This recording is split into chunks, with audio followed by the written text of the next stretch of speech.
Welcome back to the next part of the second planking. I've gone ahead and continued on a little bit, and now this is the hard part since now we are getting to the top of the rudder where the planks have to bend quite a lot. So what I first did, although the instructions don't require to do it, I planked with two planks in parallel the edge of the rudder, just in case the rudder will be slightly thinner than the outer edge. So to avoid any gaps of the white wood showing, I've gone ahead and planked that.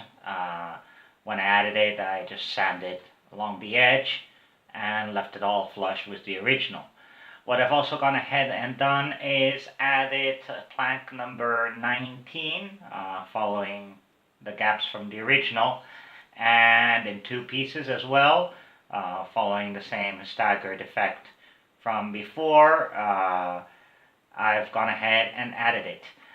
Since the bend is almost 90 degrees bend here at the end, what I went ahead is I put the plank in water for a couple of hours and then pushed it around. Being so thin, in the end there was no problem, and when it was dry, following the original line that I had drawn, I cut it off, and this way I left it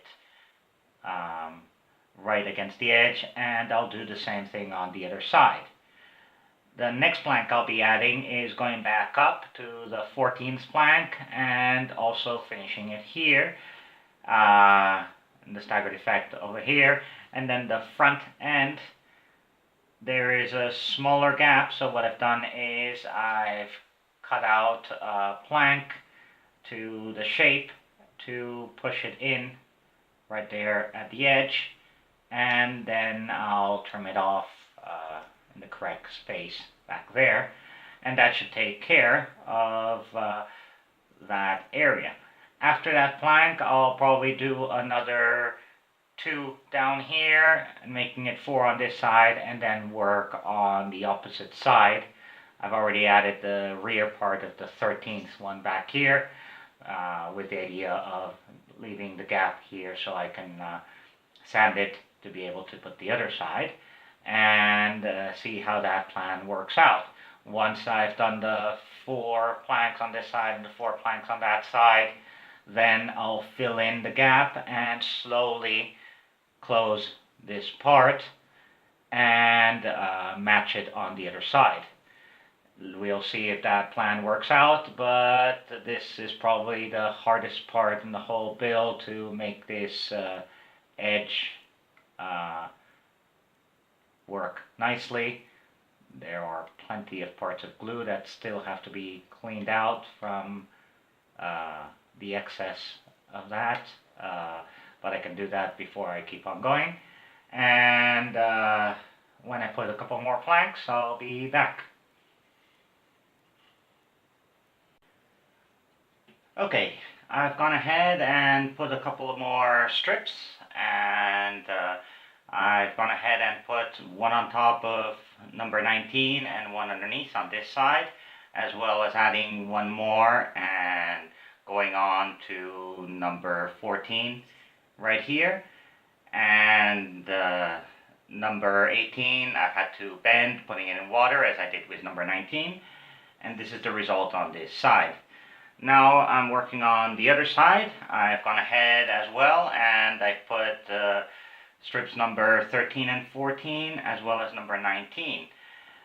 On this side the process is a little bit more complicated because the strips have to be put in water and let to dry, and that's why I've added them with these map pins, and it's held down. I've left it for 24 hours to adopt the shape, and this way now I will be able to cut the line back here so it coincides with this other side, and all I have to do is just take off the pins and it retains its shape, having glued itself a little bit down, although I didn't add any glue. But this way now I can cut it to shape, and in this case, since the angle is so sharp, I'll have to use some super glue just at the end to match it with the other side, and continue down with normal wood glue up to this intersecting point. And once I've done that, then I can add the front part. This will leave a gap of 3 planks here as on the other side, which I will slowly fill in, probably starting with the upmost plank, since this way I can go all the way back here, and that should pretty much close the hole back here and leaving me only a small space to fill right there. So once I cut this to shape and glue it on, then I can go ahead and do the same thing on this other side and focus then on closing the gaps. Okay, I've gone ahead and added the plank up here and also the front side, and they are both straight and in their place.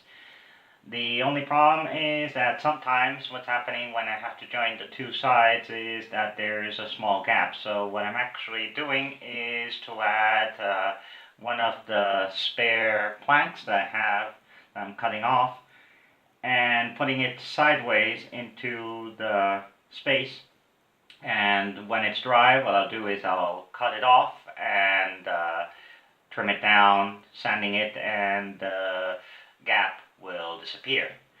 So now what's left is 3 spaces on each one of the sides, and at the back there's only space for 1 more plank to go straight across from the front to the back. So now what I'll do is add that one, and then on both sides, and then fill in the 2 remaining planks on each one of the sides, cutting them to shape, and close this gap before moving on to finishing off the rest of the bottom of the hull. So I've already cut off one of the planks, the left side, and measured it to length, so I'll glue it with normal wood glue, as I've been doing until now, except for these parts with the super glue at the back, and I'll add it on, and then on the other side, once I do the front part, and that should cover this gap. So we'll see how it works out and if there's any spaces left in between. So until next time, and see how it goes. Now it's time to fill in the gaps that I've left between the 2 planks that I put underneath and the previous planks. The way I'm doing this for them to fit in correctly is I first grab a piece of spare plank and measure where it goes and stops going anymore, and then I put a little mark with a pencil. The pencil I can erase later with a normal rubber band, so therefore there won't be any marks on this second planking. And once I'm done that, I go ahead with a flexible ruler and measure the distance from this point that I've marked to where the plank should end in a tip.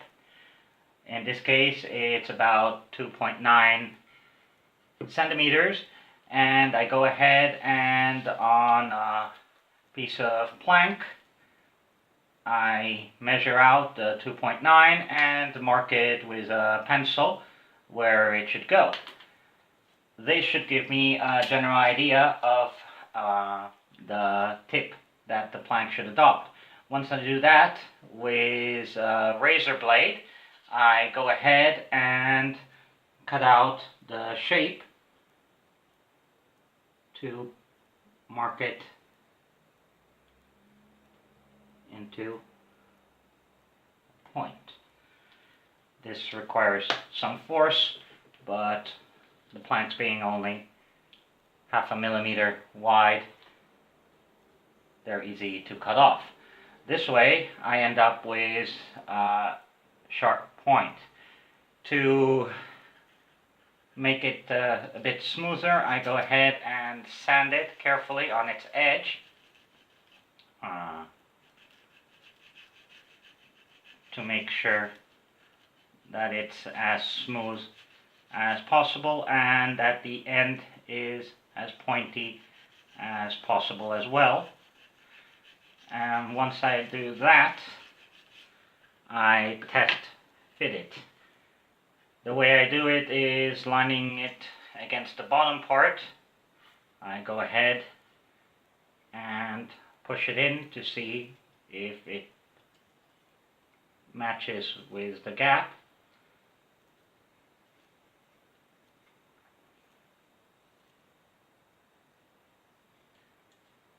And in this case, it actually does pretty well. Once I do that, to make sure I know where I want the plank to sit later on, I go ahead and extend the mark that I did before onto the plank.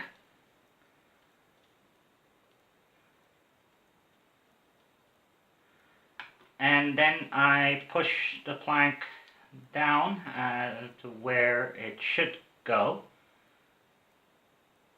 And measure all the way forward to where I have to cut it out, which is in this line, the forward line. I just draw another line where it should go.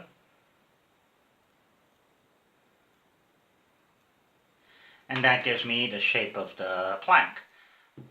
All I have to do is, with the razor blade, go ahead and cut it where the marking is, and that leaves me a piece of plank that fits in perfectly.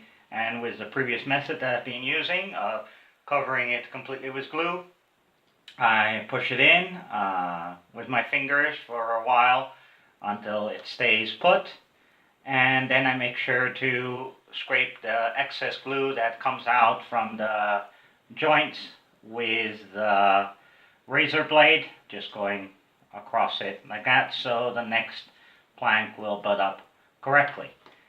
Once I've done that, then I'll do the front part and the other row, and that should pretty much cover this gap. So that's the process I do to just fill in these gaps which are remaining between planks.